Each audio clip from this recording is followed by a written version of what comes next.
बैठ जाओ शांति से। सब बैठ जाओ।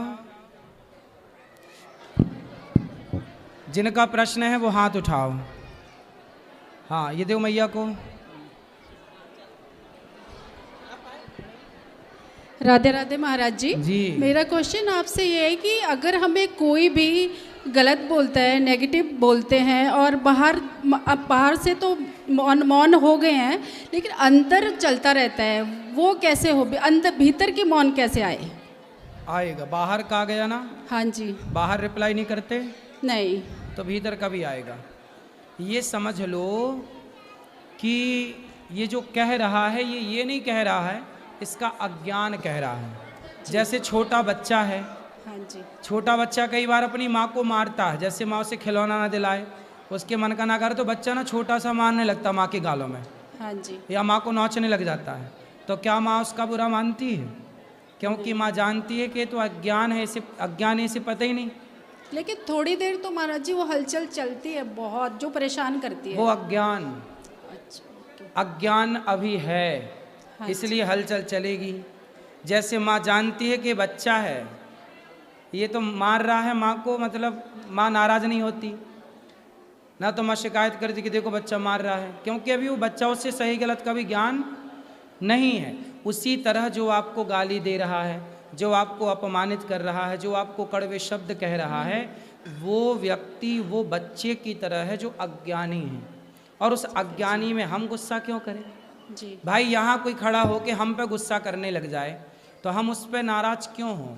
हम ये समझ लें कि भाई ये अज्ञान, बस क्रोध क्यों आता है? ज्ञानी को क्रोध कभी नहीं आ सकता। क्रोध जब आता है तो वो क्रोध नहीं आता महाराज जी, लेकिन आपको नहीं चलता है। हाँ, नहीं समझ रहे हैं। मैं सामने वाले की बात कर रहा हूँ, जो क्रोध करके आपको कुछ कहता है। तो क्रोध जिसको आता है वो अज्ञानी है। तो उस अज्ञानी व्यक्ति को हम क्यों सीरियस लें जी? हम उसे हल्के में ले, यार बच्चा है छोड़ो, क्यों बात करें? कुत्ते हमें देखकर भौंकते हैं तो उसे सीरियस लेते हैं आप? ये कुत्ते ने हमें भौंक दिया, देख के बताओ। ऐसे ही है, लोग हमें गाली दे रहे हैं, अपमानित कर रहे हैं, ये अज्ञान बस कर रहे हैं सामने वाले, उनका अज्ञान है। इसलिए आप परेशान ना होइए, वो उनका समस्या है। उनको आत्म मंथन की जरूरत है कि वो गुस्सा क्यों कर रहे हैं फिजूल में जी। धन्यवाद महाराज जी। राधे राधे। राधे राधे महाराज जी। जी महाराज जी, मुझे ये पूछना था कि मम्मी लोग कहने लगती पीरियड के टाइम प्रसाद ग्रहण नहीं करना चाहिए, क्या नहीं करना चाहिए? प्रसाद तो खा सकते हैं, भगवान को स्पर्श नहीं करते, भोग बना के लगाते नहीं हैं, बाकी प्रसाद जैसे मेरे यहाँ कहते हैं कि तीसरे चौथे दिन जब सर धुल लेते हैं फर्स्ट टाइम, फिर खा सकते हैं, उससे पहले प्रसाद नहीं। हमारे यहाँ तो देखो, हमारे यहाँ मतलब सनातन में, हमारे सनातन में सबके घर में जो बनता है वो भोग लगता है। और वो भोग लगने के बाद भगवान को प्रसाद ही ना सबको बांटा जाएगा, बच्चों को, पत्नी को, परिवार को। तो वो चाहे मासिक धर्म में हो या ना हो, वो प्रसाद दाल चावल सब्जी रोटी भगवान को भोग लग गया। यदि आपको मासिक धर्म है तो जिनको नहीं है वो बनाएं और वो भोग लगाएं, फिर वो प्रसाद भगवान का, सब प्रसाद पा सकते हैं। हाँ, प्रसाद ही पाना चाहिए, बिना भोग लगाए पाना अपराध है। कहते हैं कि बिना भोग लगाए जो भोजन करता है वो भोजन नहीं करता, विष्ठा खाने के जैसा है वो। बहुत दिनों से मन में चल रहा था, मैंने कहा आपसे कब मिलूंगी, कब पूछूंगी। और ये भी पूछना था, जो बाहर उरैन डाला जाता है वो पीरियड के टाइम 7वें दिन से ही डालना चाहिए कि बीच में स्टार्ट कर सकते हैं? भगवान की पूजा स्त्री जो है चौथे दिन पति के लिए शुद्ध होती है, भगवान के लिए 7वें दिन।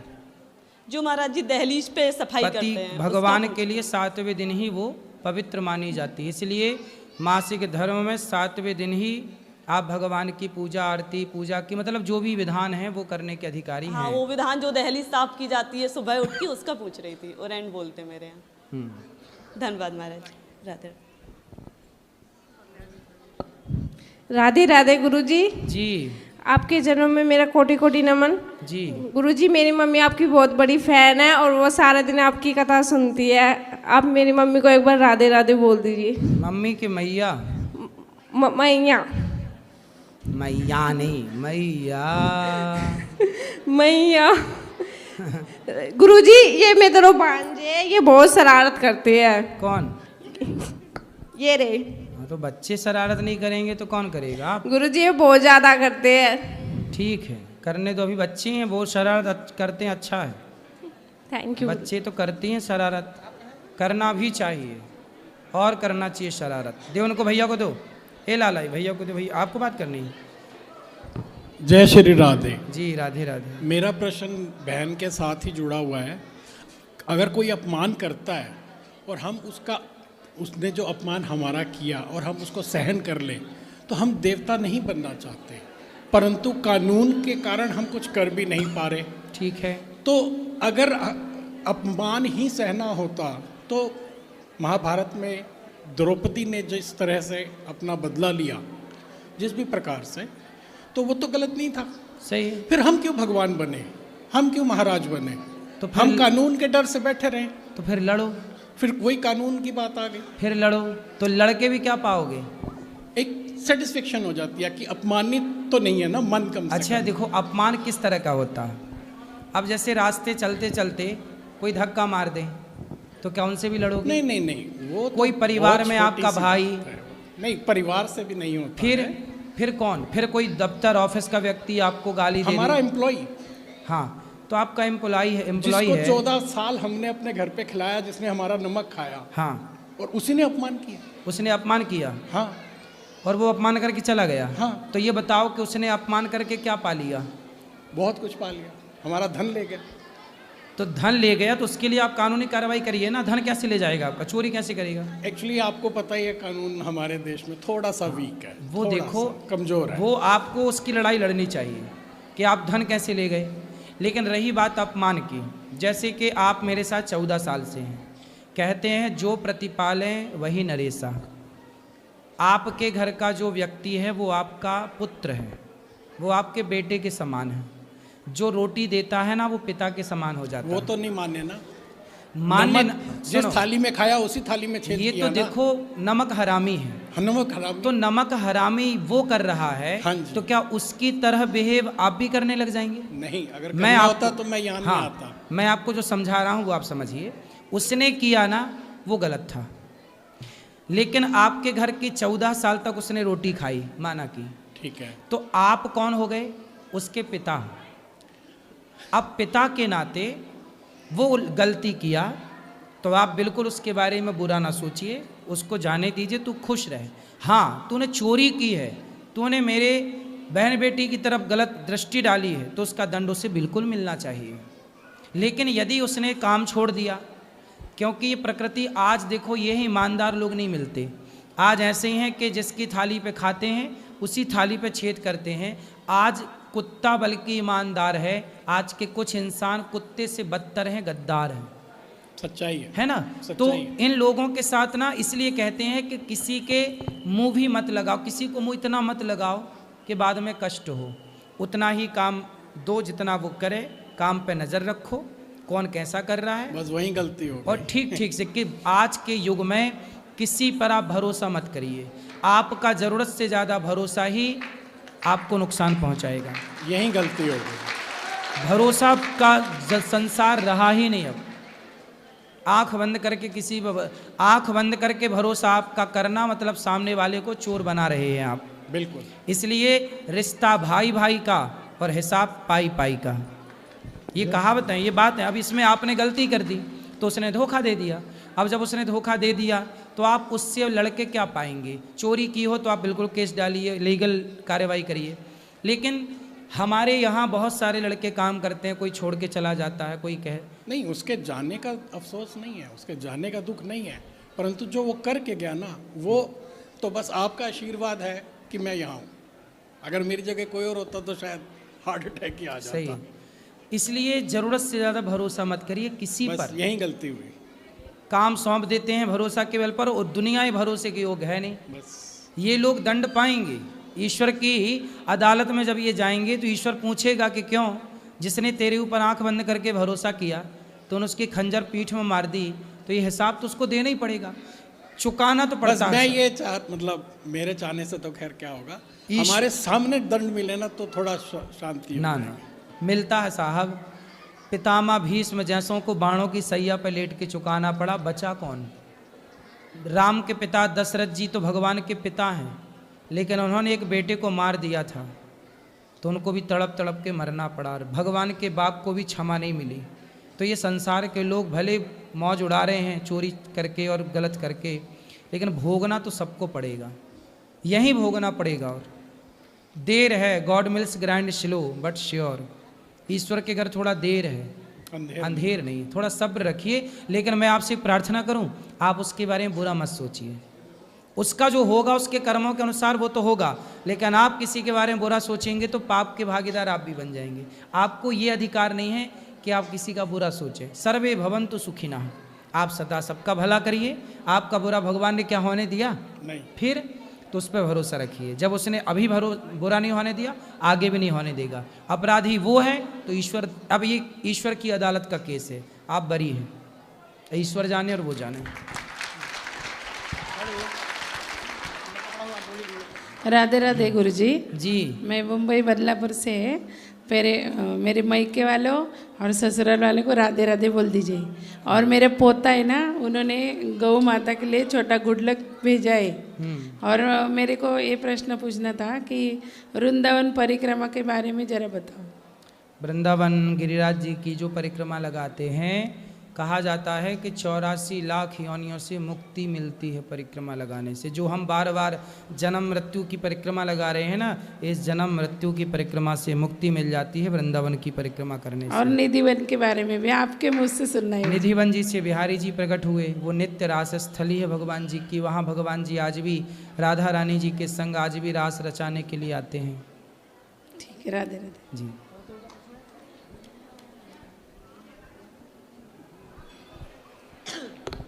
श्री गुरु चरणों में सत प्रणाम। मैं प्रयागराज से आई हूँ। गुरुजी, आप प्रयागराज जब आए थे तो मुझे चरण स्पर्श करने का 3 बार मौका मिला इतनी भीड़ में, और आपने 3 बार मेरे सिर पर हाथ रखा। वो शक्ति ही मुझे अपने पतिदेव के साथ यहाँ तक ले आई है। मैं आपका प्रवचन। बैठो, मैया को बिठाओ, यहाँ बिठा दो। मैया यहाँ बैठो, यहाँ बैठो, बैठो बैठो बैठो, यहाँ बैठो मेरी माँ। बोलो। हाँ, मेरे सिर पर आपने 3 बार अपना आशीर्वाद दिया। वो शक्ति मेरे पति को मेरे साथ आपकी मथुरा 1 महीने पे ही ले आई, यहाँ 1.5 महीने पे ही। गुरुजी, मुझसे ये कहना है जी, मैं एक विद्यालय में। छोड़ दो मैया को, बैठने दो। मैया बैठो, अभी बात कर लेना मेरी माँ। बैठ जाओ वहाँ सोफे में बैठ जाओ, सोफे में बैठा लो मैया को। बैठो बैठो बैठो बैठो, बोलो। गुरुजी, मैं एक विद्यालय में प्रधानाचार्य हूँ। अच्छा। और मेरे वहाँ लड़के और लड़कियाँ दोनों पढ़ते हैं, और स्त्रियाँ जो पुरुष और स्त्रियाँ दोनों ही सर्विस करते हैं। तो पुरुष बल मुझे प्रधानाचार्य होने के कारण बहुत दबाना चाहता है, क्योंकि विद्यालय ऐसा चीज़ है कि मैं अगर उनके हिसाब से विद्यालय चलाऊंगी तो विद्यालय चला नहीं सकती। एक प्रधानाध्यापक को एक अनुशासन में रह कर विद्यालय चलाना पड़ता है बच्चों के हित में। तो वो विद्यालय किसका है? विद्यालय सरकार का ही है सर। तो आपको क्या दिक्कत जाती है? सर, दिक्कत ये जाती है कि वो अपनी ये कहते हैं ऐसा कर दीजिए वैसा कर दीजिए, अपनी बहुत छोटी छोटी चीज़ें चलाना चाहते हैं जो विद्यालय हित में ठीक नहीं है। अच्छा, तो फिर आप ऊपर बताइए कि भाई ये लोग मनमाना आचरण। तो मैं अनुशासित होकर बीच का मार्ग अपनाती हूँ, कुछ उनका कुछ अपना। तो और मैं एक जॉइंट फैमिली में रहती हूँ, संयुक्त परिवार में रहती हूँ। और वहाँ मेरा दूसरा नंबर है परिवार में। मेरे हस्बैंड हाईकोर्ट में लॉयर हैं। तो संयुक्त परिवार, स्कूल और उसके बीच में मैं, तो मुझे दोनों जगह निभाना पड़ता है।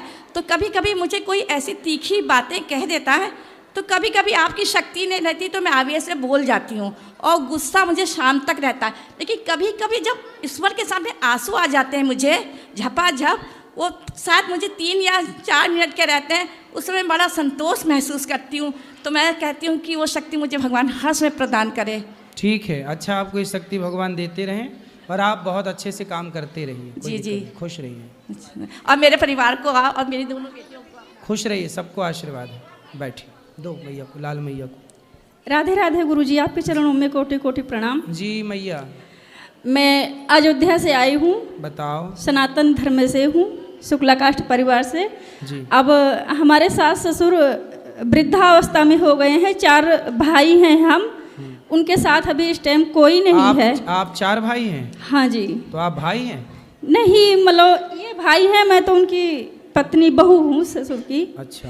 तो उनके साथ कोई नहीं है इस टाइम, इस वजह से बड़ा कष्ट हो रहा है। वृद्धावस्था में अकेले हैं वो इस टाइम। आपके कौन? फिर मैं उनकी सेवा में जाऊंगी, उनके साथ उनके चरणों में रहूंगी।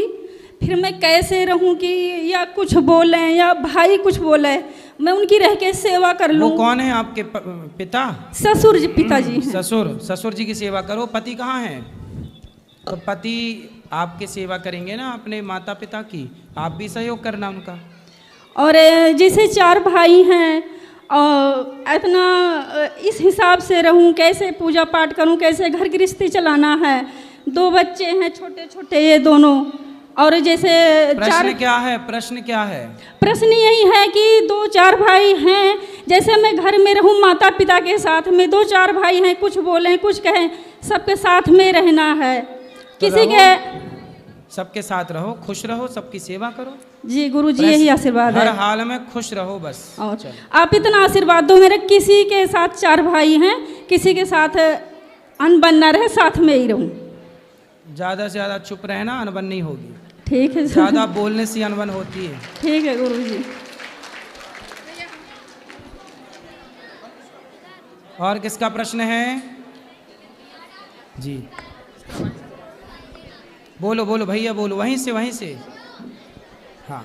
राधे राधे गुरुजी। जी। मेरा नाम अमन है, मैं समस्तीपुर से हूँ। मेरा प्रश्न ये है कि मैं पिछले साल अगस्त में बीटेक पास कर चुका हूँ। अगस्त से अभी तक मैंने लमसम 100 कंपनियों में, छोटी बड़ी कंपनियों में मैंने इंटरव्यू दिया है, बट कहीं भी कुछ हो नहीं पा रहा है, जिस कारण से मेरी माँ थोड़ी परेशान रह रही है। वो बताती नहीं है, बट है, मुझे पता है। तो आप नौकरी करना चाहते हैं? जी। क्या करना है आपको? मैं इंजीनियरिंग हूँ, कंप्यूटर साइंस डिपार्टमेंट से। इतना पढ़ लिख के भी आपको नौकर क्यों बनना है भाई साहब? क्योंकि नौकर बनने के लिए पढ़े हो ना पढ़ते तो भी बढ़िया नौकर हो जाते। पढ़ लिख के नौकर बन रहे हो। अरे मालिक बनो, बिजनेस करो। जितना 100 जगह इंटरव्यू दिए हो, उससे आधी मेहनत भी बिजनेस व्यापार करने में की होती है तो सफल हो जाते हैं। क्योंकि मेरा पारिवारिक बैकग्राउंड उतना अच्छा नहीं है पैसे के मामले में, पापा नहीं है मेरे, इसीलिए मैं अभी बिजनेस की तरफ नहीं जा सकता। मेरा मन है बिजनेस करने का, बट अभी नहीं जा सकता। कुछ सालों में क्यों नहीं जा सकता? किसने रोका है? पैसा। एक छोटा भाई है, माँ का एक जॉब है, सरकारी टीचर है वो, और जिस कारण से नहीं है अभी। तो बिजनेस करने के लिए पैसा चाहिए कि दिमाग चाहिए? दिमाग है, बट आज के टाइम में पैसा भी तो चाहिए महाराज जी। नहीं, दिमाग नहीं है। फिर दिमाग होता तो ये प्रश्न ही ना होता। दिमाग की कमी है। दिमाग वालों ने बिजनेस को 1 रुपए से शुरू की। देखो, काम करने वाला ना 1 रुपए से बिजनेस कर सकता, करने वाला। बहुत लोग हैं जो दिमाग से काम कर रहे हैं। दिमाग वाले लोग कम पढ़े हैं, पर वो दिमाग वालों से, पढ़े लिखे लोगों से ज़्यादा सफल हैं, है ना? इसलिए भैया, आप तो पढ़े लिखे हैं, आपके पास तो ज़्यादा दिमाग होना चाहिए। लेकिन ज़्यादा दिमाग होने की क्या कहें कि आप अपनी गृहस्थी चलाने तक का दिमाग नहीं रख रहे हैं। इसलिए दिमाग रखो, दिमाग से चलो। बुद्धि होगी तो काम होगा। आज जितने भी बड़े बड़े लोग हैं, ये एक दिन में बड़े आदमी नहीं हो गए, एक दिन में इनका बिजनेस नहीं हो गया। इन्होंने भी, आपके पास 5-10 हज़ार रुपये तो होंगे? हाँ, हो जाएंगे, है ना? 5-10 हज़ार से भी काम शुरू होता है। करने वाला यहाँ से शुरू कर सकता है। 5,000 से आप 7,000 बनाओ, 10,000 बनाओ, 50,000 बनाओ। हम कहते हैं 1 लाख का नौकर बनने से अच्छा है 50,000 के मालिक बनो। कम से कम मालिक तो रहोगे। जी, धन्यवाद गुरुजी। 1 लाख कमाए और नौकर ही बने तो मेरा तो सिद्धांत है भाई, नौकर मत बनो। हेलो गुरुजी, नमस्कार। नमस्कार। हम आसाम से आए हैं। आपको चरण के आशीर्वाद से हम इतना बछर से आपको तपस्या करते थे। कब पहुँचेंगे गुरुजी के पास में। हमेशा टीवी देखते हैं, समूचा आदमी टीवी देखता है सुबह शाम। आपको सब कोई नाम लेता है, आने नहीं सकता है, किंतु हम आ गए हैं आपको चरण के आशीर्वाद से। बताओ हम क्या सेवा करें आपकी? आप क्या करें सर, आप हमको पहुंचाएं। आपको हमेशा सुबह शाम नाम लेकर गोड़ लगते थे, आपको तपस्या करते थे। हम बोलते थे सर के पास में हम कब प्रश्न पहुंचे। क्या है प्रश्न? सर हमारा प्रश्न कुछ नहीं है, आपको मिल गया, हम भगवान सोचते हैं आपको। चलो भगवान आपको सुखी रखें, खुश रखें आपको।